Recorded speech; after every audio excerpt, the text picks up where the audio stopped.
At some point, your insecurities, the ones that are weighing you down, the ones that are hindering you from taking opportunities that will change your life, you need to take those insecurities and put them on timeout, because anything that is not serving you, anything that is not working to your advantage, anything that is limiting you in any capacity is not meant to be nurtured the way that you have been nurturing it. So it's about time that you start setting boundaries with those insecurities of yours. You cannot continuously nurse things that are negative, things that do not shine a light on the path that is before you. If you are really struggling with self-doubt, you are criticizing yourself a lot, you think that you're not smart enough, you think that you're not articulate enough, you just don't have it, you're not talented enough. Some of the times, in fact, most of the times, those things that are lingering in your mind, those things that are holding you back, they don't even belong to you. You borrowed them from somebody else. If you grew up with people telling you that you're not smart, then obviously you will internalize that. And when things start going south, you will remember in the back of your memory to say that somebody said that I'm not smart. So with whatever I'm in right now, which is not working to my advantage, it proves that, or it validates that you're not smart, and that is not the truth. So a lot of us are being weighed down by insecurities that we borrowed from other people.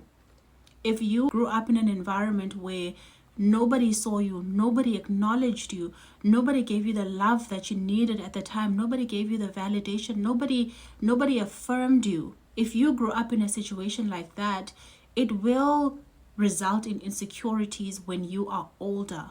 You will think that you're not fit enough for love. You will think that you're not worthy enough for love. You're not smart enough. You don't have what it takes. And that is not the truth. That is borrowed insecurity. And usually when you are young, you have older people who have been exposed to the world, who are incredibly insecure, and they decide to project that onto younger people, which is not fair.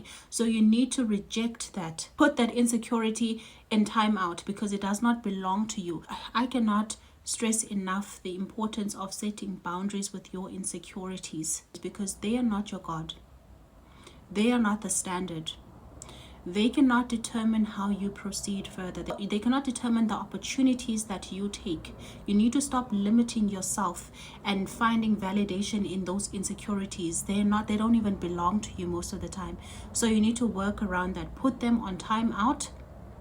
Set a boundary. And while you are doing that, it's very important that you practice some self-compassion. And self-compassion is very, very important when you are in the process of putting your insecurities on timeout. Understand that you are a work in progress. Understand that you will not have everything figured out. Understand that you will not be good at every single thing, and some things will need you to work harder as opposed to other areas, and you will need to challenge yourself more.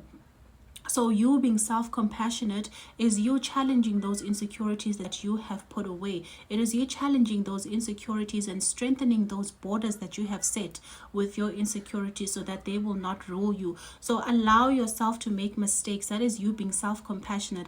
Allowing yourself to fully understand that you are a work in progress. You will make mistakes. You will have ups and downs. You will fall short on certain things, and you will not know everything. That is you acknowledging that you are a work in progress, and knowing and realizing that it's okay to not know everything. Okay, and it's okay to not have the strongest self-esteem because you are working on it. That is you practicing self-compassion. Another defense mechanism is that you need to invalidate your insecurities. Invalidate them by positive affirmations. If you have a negative thought, counter it with a positive one. Let the positive one eclipse the one that is negative, and that is how you will lead further. If you think that, my goodness, I don't have the necessary talent, I don't have the required talent, I don't have the resources, I don't have the articulation, I just don't have. You need to have positive responses to that engraved in your brain. At the end of the day, you need to put those insecurities, put them aside, set boundaries, reaffirm yourself, practice self-compassion, and you will be unstoppable, I believe.